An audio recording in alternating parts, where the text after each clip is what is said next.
امریکا غواړي خپلو افغان همکارانو ته کویټ، قطر او بحرین کې پناه واخلي.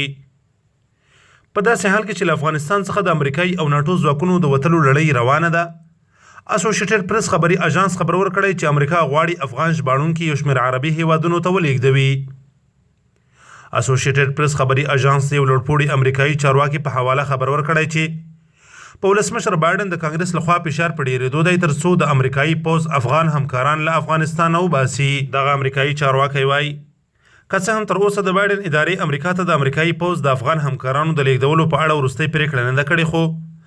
امریکا غواړي افغان ژباړونکو او نورو هغو کسانو ته چې په تېرو 20 کلونو کې افغان جګړه کې امریکایي ځواکونو سره مرسته کړې ده،